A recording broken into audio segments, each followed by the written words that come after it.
Damos inicio al último módulo de la unidad 2, herramientas y equipos de pruebas, conceptos básicos de electricidad. Sabemos que un equipo de aire acondicionado funciona mediante energía eléctrica. Por ello es importante mencionar qué es un circuito eléctrico y qué elementos interactúan. Los elementos mínimos de un circuito eléctrico son voltaje, corriente y resistencia.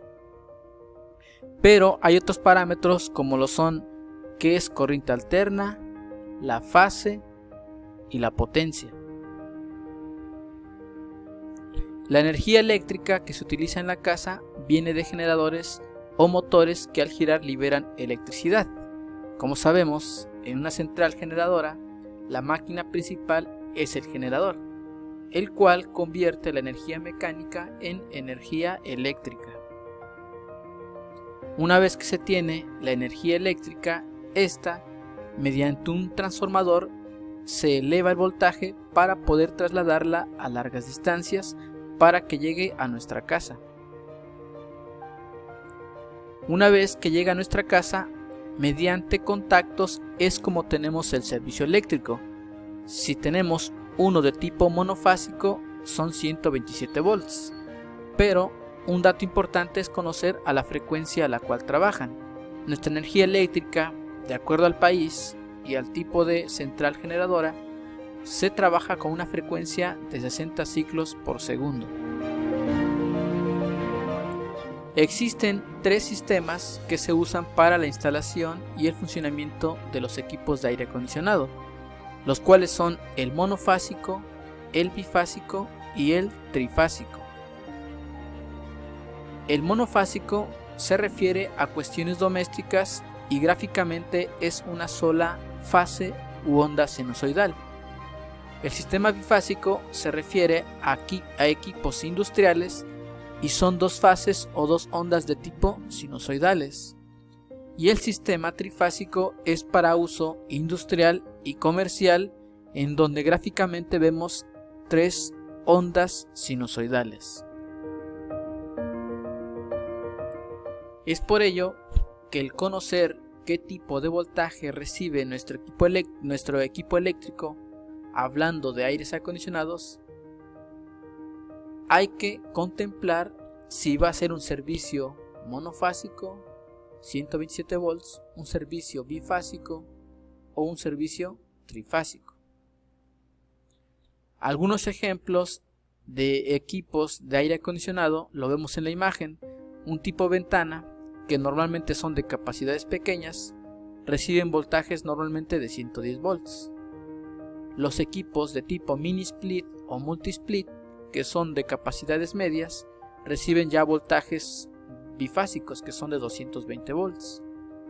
Y para los equipos ya de alta capacidad, como los de tipo paquete o chiller, ya reciben un sistema trifásico, que son 380 o 440 volts.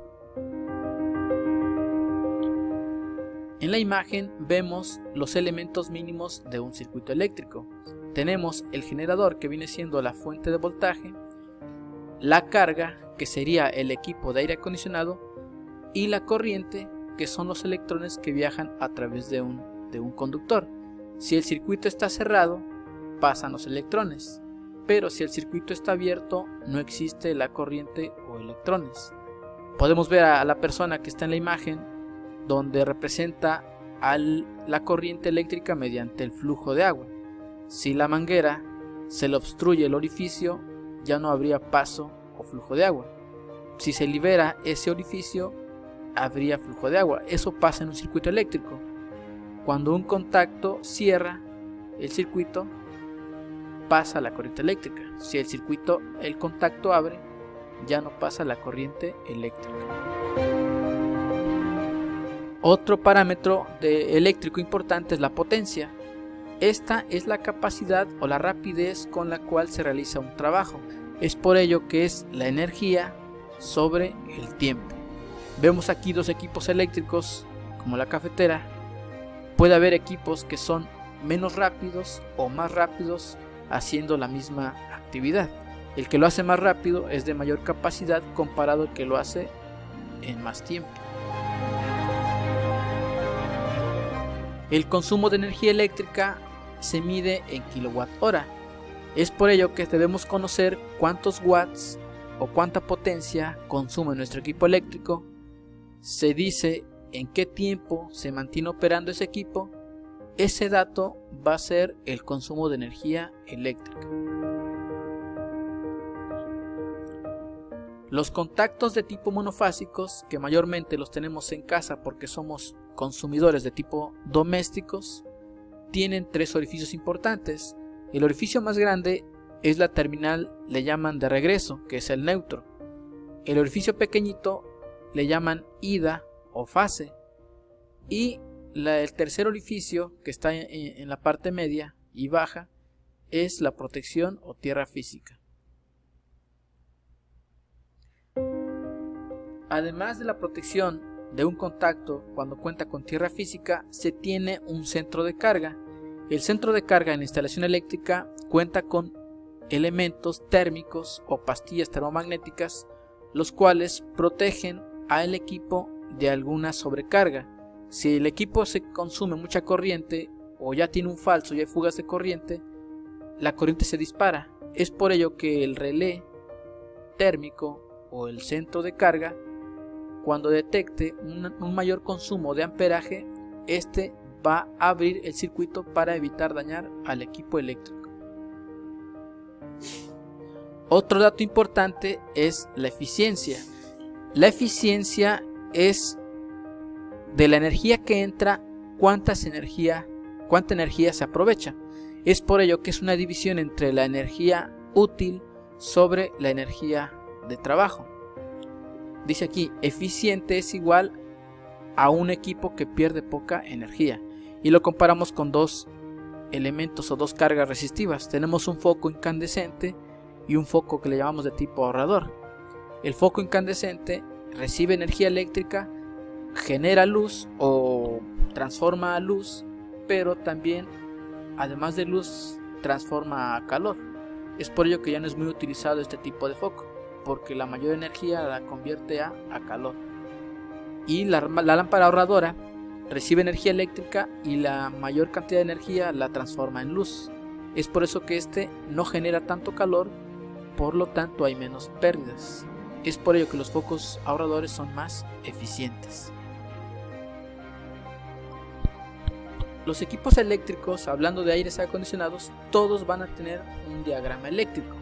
En él viene toda la simbología o representación, así como conexiones, para poder guiarnos y saber cómo se encuentran conectados todos los componentes eléctricos.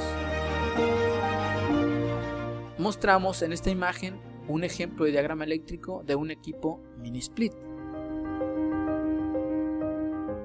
El diagrama tiene que aclarar o representar mediante colores qué tipo de cable estamos representando. Por ejemplo, el azul, el color café, el verde, el rojo. Normalmente el color café o marrón es la fase, el verde es la protección o tierra física, el rojo viene siendo, digámoslo así, una parte de entrada de señal hacia el equipo eléctrico, y el azul viene siendo el neutro. También el diagrama muestra partes donde no hay conexión. Por ejemplo, aquí representamos un puente donde el cable verde no está teniendo contacto o conexión con el cable azul, simplemente está siendo brincado. Eso se ve en el diagrama. Además de sin conexión, hay representaciones con conexión. ¿Y cómo lo podemos ver? Mediante nodos. Por ejemplo, aquí tenemos el cable naranja, está unido o empatado o conectado al cable negro, dando o representándolo mediante un nodo. Además de colores y puntos de unión, de conexión y desconexión, también vamos a encontrar bloques donde son los puntos de llegada de cada uno de los cables. Además de los puntos de llegada en bloques, también vienen identificados mediante alguna letra o número a qué cable pertenece, si es fase, neutro o tierra física.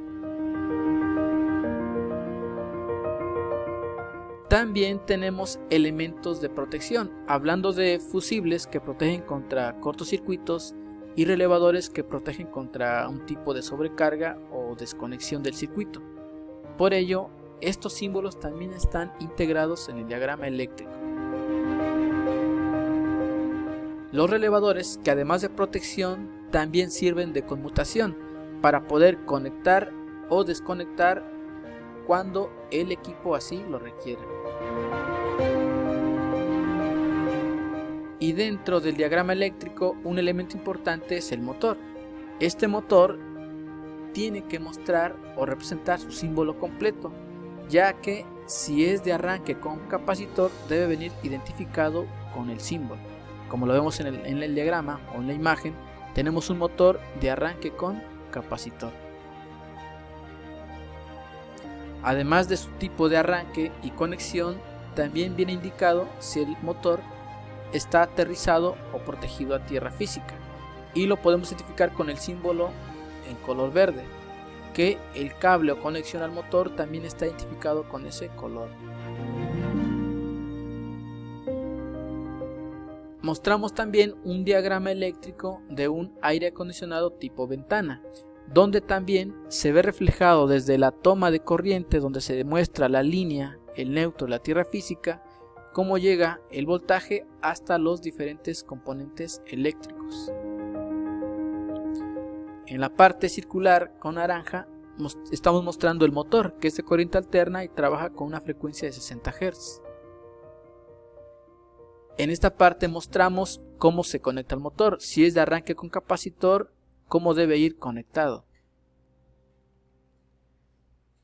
Aquí mostramos en el diagrama eléctrico el termostato. Este es un elemento que va a cambiar, ya sea abriendo el circuito o cerrando el circuito, cuando el sistema o equipo de aire ya tenga los parámetros de humedad, circulación, pureza del aire establecidos. Este abre para desconectar y dejar de alimentar al compresor. Y tenemos la parte de switcheo, donde llegan todas los cables o terminales, tanto de llegada de voltaje como de salida hacia los diferentes componentes eléctricos. Ahora bien, como estamos hablando de energía eléctrica y ya conocemos los parámetros de voltaje, que es la fuerza para empujar a los electrones, corriente, que son los electrones que pasan por un cable en un tiempo determinado, y la carga o resistencia, que es la que se opone al paso de esos electrones. Para poder comprobar esos parámetros eléctricos se usan instrumentos para dar, en este caso, mantenimiento de tipo predictivo. ¿Cómo puedo saber qué voltaje está recibiendo el equipo, si es el adecuado, o qué corriente está consumiendo, si es el adecuado, y si la resistencia o continuidad que hay entre ellas es la indicada? Hay un instrumento importante que es el multímetro, que hoy en día los puede haber, los hay digitales, y antes mayormente eran de tipo analógicos.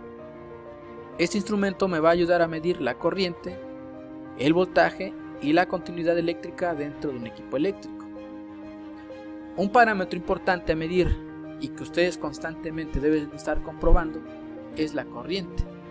Para que haya corriente, acuérdense, deben conectar el equipo, y para medirla con el amperímetro de gancho se deben desconectar las puntas del multímetro e indicar la perilla donde dice A y una onda sinusoidal, que es corriente alterna. ¿Y cómo se mide el amperaje? Se usa mediante el gancho. Con el gancho abrazan ustedes el cable de fase para rodear el cable, y si el equipo está funcionando, ahí les va a marcar cuánto amperaje está consumiendo.